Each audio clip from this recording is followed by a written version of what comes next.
প্রিয় ছাত্ররা, আশা করি সবাই ভালো আছো।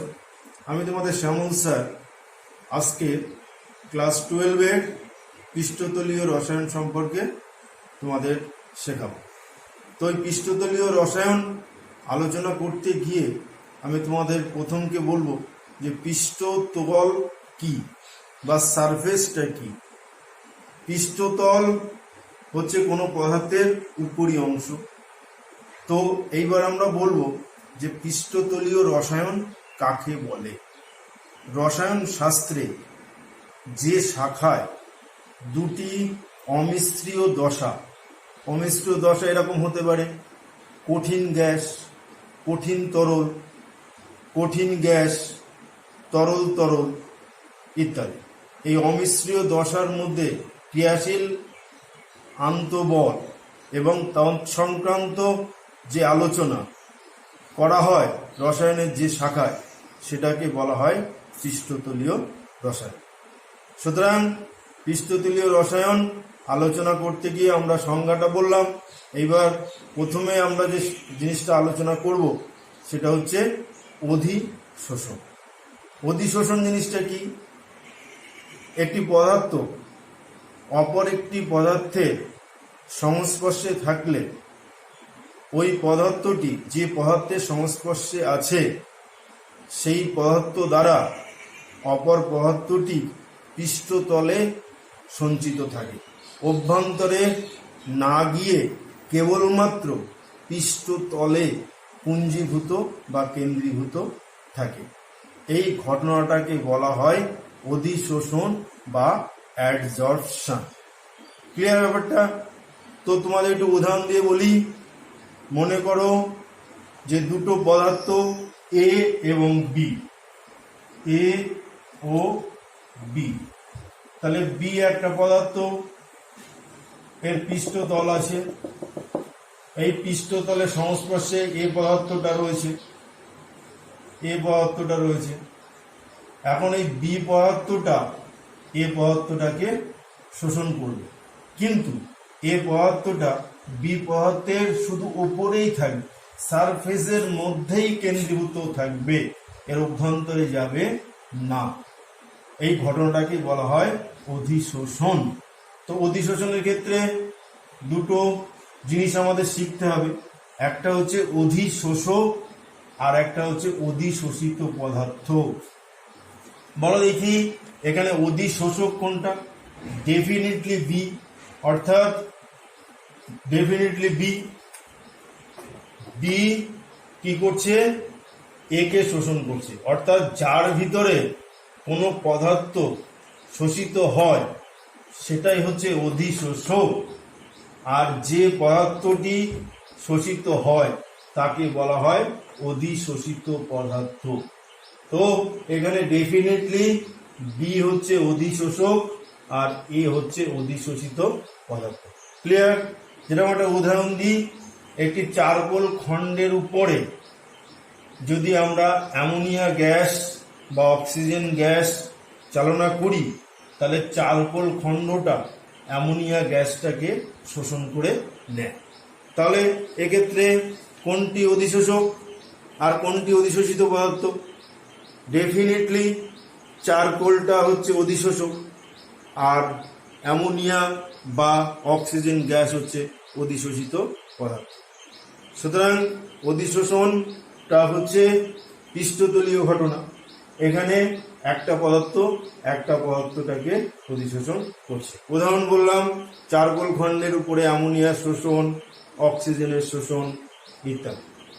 এখন প্রশ্ন আসতেই পারে যে অধিশোষণটা পৃষ্ঠতলীয় ঘটনা কি করে স্যার আমরা বলবো? স্যার জানবো কি করে যে কেবলমাত্র এটা শুধুমাত্র পৃষ্ঠতলে সংঘটিত হয়? একটা উদাহরণের সাহায্যে আমরা সেটা সুন্দর করে ব্যাখ্যা করতে পারি। তোমরা দুটো পাত্র নেবে, এই দুটো পাত্রে আলাদা করে মিথিলিন ব্লু দ্রবণ নিলাম। নীল রঙের মিথিলিন ব্লু, নীল রং মিথিলিন ব্লু। এটার মধ্যেও নীল রঙের মিথিলিন ব্লু নিতে হবে, নীল মিথিলিন ব্লু। এবার একটার মধ্যে আমরা শুধুমাত্র চারকোল খণ্ডটাকে দিলাম, চারকোল খণ্ড, চারকোল খণ্ড, চারকোল খণ্ড। আর এটার মধ্যে কি করলাম, ওই চারকোল খণ্ডটাকে গুঁড়ো করে এর মধ্যে দিয়ে দেওয়া হলো। এখন বলো দেখি, এই চারকোল খণ্ডের আয়তনটা বেশি হবে না এই চারকোল খণ্ড গুঁড়ো করলে আয়তনটা বেশি হবে?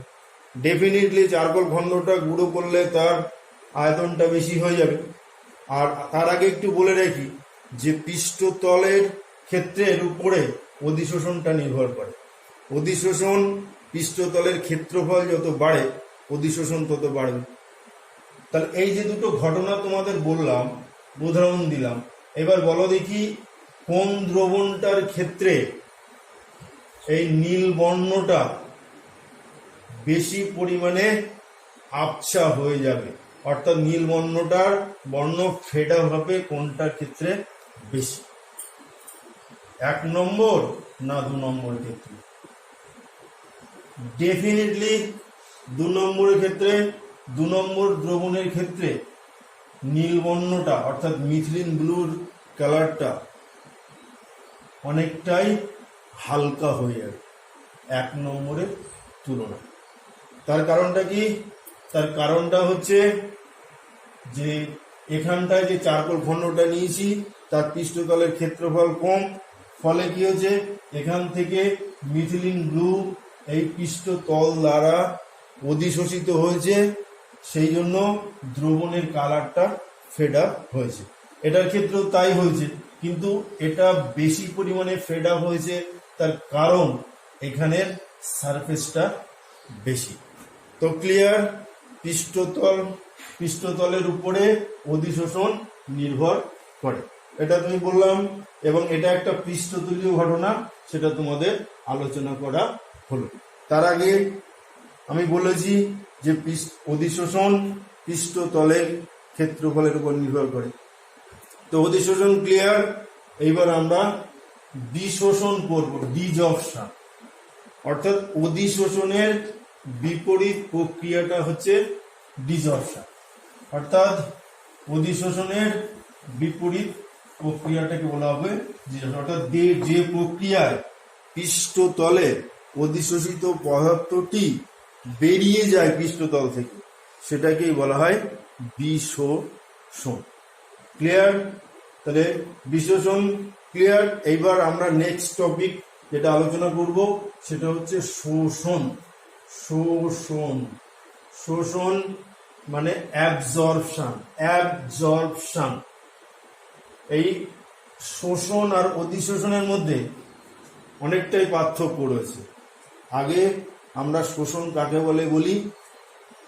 যে প্রক্রিয়ায় কোনো অধিশোষিত পদার্থ অধিশোষকের মধ্যে প্রবেশ করে অধিশোষকের সমগ্র অংশে ছড়িয়ে পড়ে, সেই প্রক্রিয়াটাকে বলা হয় শোষণ। আই রিপিট এগেইন, যে প্রক্রিয়ায় অধিশোষিত পদার্থটি অধিশোষকের অণুর বা অধিশোষকের কণার সমগ্র অংশে বা সমগ্র জায়গায় ছড়িয়ে পড়ে, সেই প্রক্রিয়াটাকে বলা হয় শোষণ।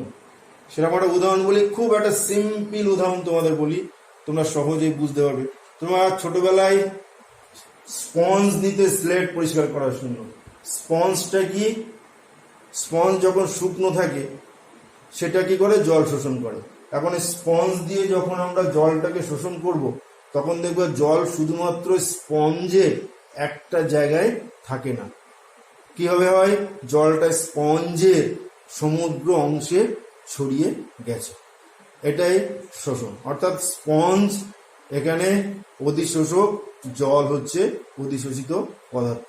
আরো একটা উদাহরণ দিই, জিনিসটা ক্লিয়ার হবে। ক্যালসিয়াম ক্লোরাইড, তোমরা নিশ্চয়ই জানো যে ক্যালসিয়াম ক্লোরাইড জল শোষণ করে, কিন্তু জলের মধ্যে যদি আমরা ক্যালসিয়াম ক্লোরাইড দিই তাহলে ওই ক্যালসিয়াম ক্লোরাইড এই জলের অভ্যন্তরে প্রবেশ করে এবং সমগ্র অংশে ছড়িয়ে পড়ে। এটা একটা শোষণ। তাহলে শোষণ হচ্ছে কি, খুব শর্টে বললে অধিশোষিত পদার্থ অধিশোষকের অভ্যন্তরে প্রবেশ করে যদি ছড়িয়ে যায় সেটাকে বলা হয় শোষণ। আর অধিশোষণ কি, শুধুমাত্র পৃষ্ঠতলে আবদ্ধ হয়, সেইটাই হচ্ছে অধিশোষণ। তো আমরা সহজেই অধিশোষণ এবং শোষণের মধ্যে পার্থক্য করতে পারি। ক্লিয়ার? তবু দু একটা বলি। অধিশোষণ পৃষ্ঠতলে সংঘটিত হয় আর শোষণ সমগ্র অংশে সংঘটিত হয়। অধিশোষণ প্রথমে বেশি হয়, তারপরে আস্তে আস্তে কমে, কিন্তু শোষণ সমানভাবে সংঘটিত হতে থাকে। তো শোষণ আর অধিশোষণের মধ্যে আমরা পার্থক্য পড়লাম, আশা করি বুঝতে পেরেছ। এবার আমরা যেটা আলোচনা করব সেটা হচ্ছে অধিশোষণের কারণ। It's a very very important topics. অধিশোষণের কারণ, কজেস অফ অ্যাবজর্পশন। এইটা আলোচনা করতে গিয়ে তোমাদের একটা চিত্র আমি বোর্ডে আঁকছি।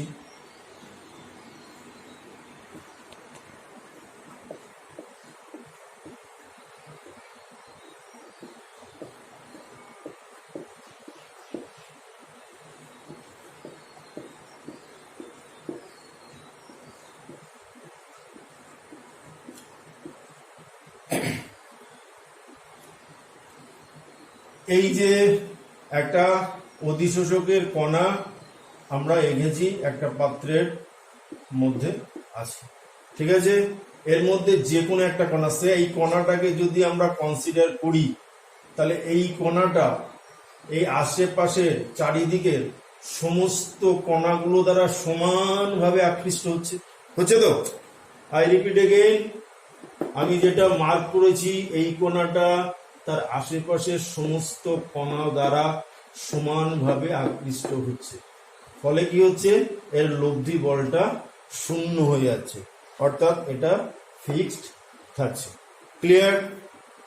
কিন্তু যদি এই কণাটা না নিয়ে আমরা ঠিক তার উপরি তলে, জাস্ট এই উপরি তলের একটা কণাকে কনসিডার করলাম, সে এই কণাটাকে কনসিডার করলাম। বলো দেখি, এই কণাটা উপরের দিকে কোনো কণা নেই, ফলে উপরের দিকে আকর্ষণ বল করতে পারছে না, আর কিন্তু নিচে কণা রয়েছে, ফলে নিচের কণাগুলো একে আকর্ষণ করছে। ফলে এই কণার ক্ষেত্রে অপ্রতিমিত বল ক্রিয়া করে এবং তার ফলে এর মুক্ত শক্তির মানটা বেড়ে যায়। আই রিপিট এগেইন, এই কণাটার উপরে কোনো কণা না থাকার জন্য এই উপরের দিকে আকর্ষিত হচ্ছে না, কিন্তু এর নিচে কণা থাকার জন্য এই নিচে আকর্ষিত হচ্ছে। ফলে কি হয়, এই নিচের দিকে টানটা বেশি হয়ে যাচ্ছে, উপরের দিকে টানটা কম হচ্ছে। ফলে এর ভিতরে একটা অপ্রতিমিত অর্থাৎ ভিন্ন প্রকারের বল ক্রিয়া করছে এই সারফেসের প্রত্যেকটা কণার উপর। তার ফলে কি হয়, এই পৃষ্ঠতলের এই কণাগুলোর মুক্ত শক্তি বেড়ে যায়। আর এই মুক্ত শক্তি বেড়ে যাওয়ার ফলে কোনো পদার্থ তার অভ্যন্তরে প্রবেশ করতে থাকে। এবং ক্লিয়ার ব্যাপারটা? অধিশোষণের কারণ, কারো কোনো সমস্যা?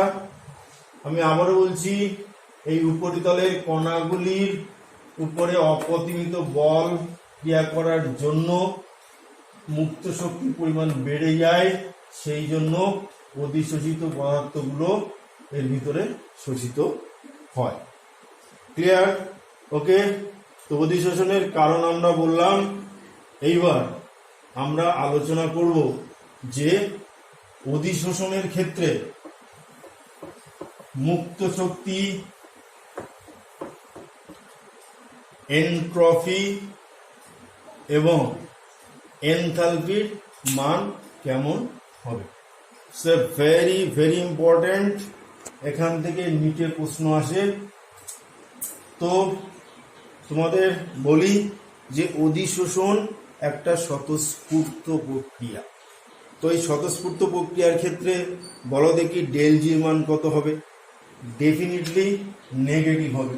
আমরা তাপগতিবিদ্যায় পড়েছি ডেল জির মান যদি নেগেটিভ হয় তাহলে সেই প্রক্রিয়াটা স্বতঃস্ফূর্ত হয়।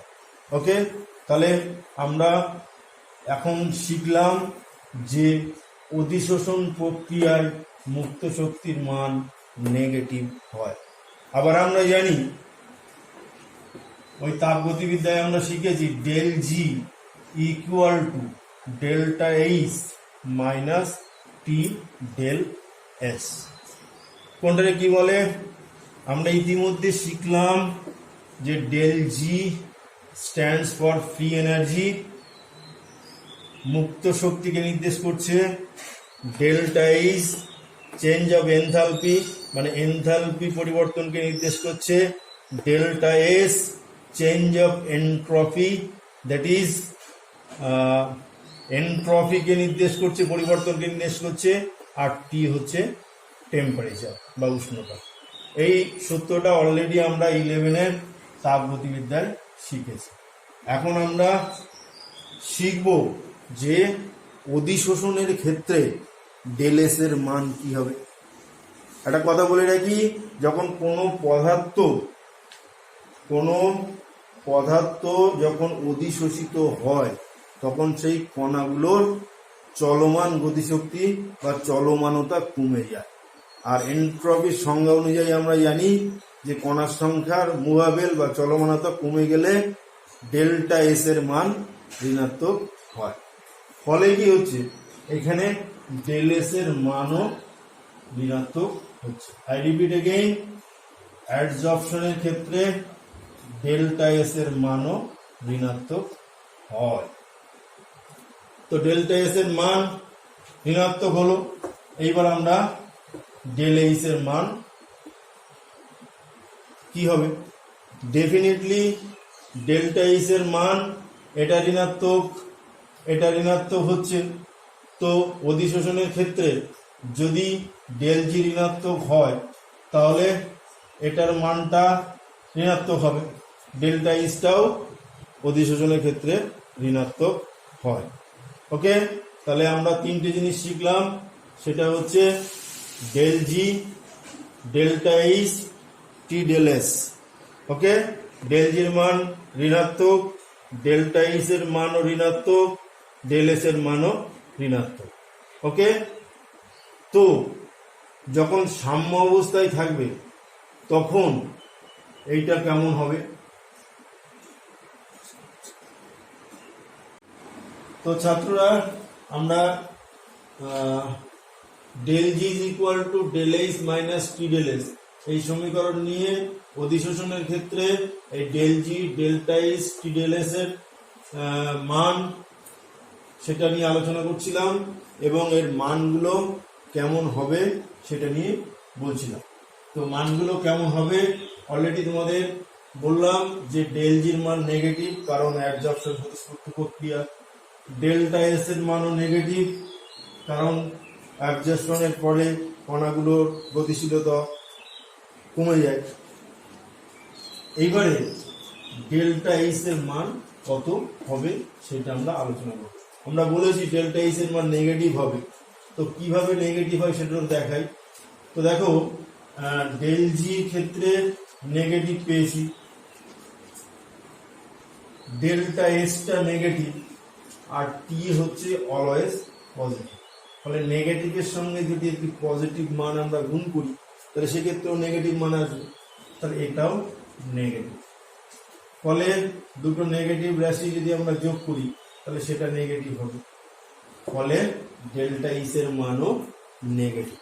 ফলে অধিশোষণের ক্ষেত্রে আমরা ডেল্টা এইচ এর মানও নেগেটিভ পেলাম। তাহলে কি কি পেলাম? ডেল জি নেগেটিভ, ডেল্টা এইচ নেগেটিভ এবং ডেল এইচও নেগেটিভ। আর ডেল এইচ এর মান নেগেটিভ হলে সেটা কি প্রক্রিয়া বলে? তাপদায়ী প্রক্রিয়া। আমরা জানি, আমরা তাপগতিবিদ্যায় পড়েছি যে ডেল্টা এইচ এর মান নেগেটিভ হলে সেটা তাপদায়ী প্রক্রিয়া হয়। সুতরাং অধিশোষণ একটি তাপদায়ী প্রক্রিয়া। এখন প্রশ্ন হচ্ছে অধিশোষণের সাম্য কাকে বলে। এখন ডেল জির মান 0 হলে এটা সাম্য অবস্থায় থাকে। তো ডেল জির মান কখন 0 হবে? কখন 0 হবে ডেল জির মান? যখন ডেল্টা এইচ এর মান আস্তে আস্তে অধিশোষণের ফলে কমতে থাকে। ঠিক আছে, এটা কমছে এবং এটা বাড়ছে, ফলে কি হচ্ছে, দুটোর মান এক সময় 0 হয়ে যাবে। ফলে যখন এইটা সমান সমান এইটা হবে তখন এইটা 0 হবে, অর্থাৎ ডেল জি ইকুয়াল টু 0 হবে। অর্থাৎ কোন একটা অধিশোষণের ক্ষেত্রে ডেল্টা এইচ এবং ডেল এস এর মানটা, এই টি ডেল এস এর মানটা যদি সমান হয়ে যায় তখন সেটা 0 হবে। ওকে, তাহলে সাম্য অবস্থায় কখন থাকবে? যখন আমরা আলোচনা করলাম সাম্য অবস্থায় কখন থাকবে। ওকে, তো আমরা আজকে এখানেই শেষ করছি। সকলকে ধন্যবাদ, সবাইকে আবার শুভেচ্ছা জানাচ্ছি। ভালো থাকবে, সুস্থ থাকবে, ঘরে থাকবে।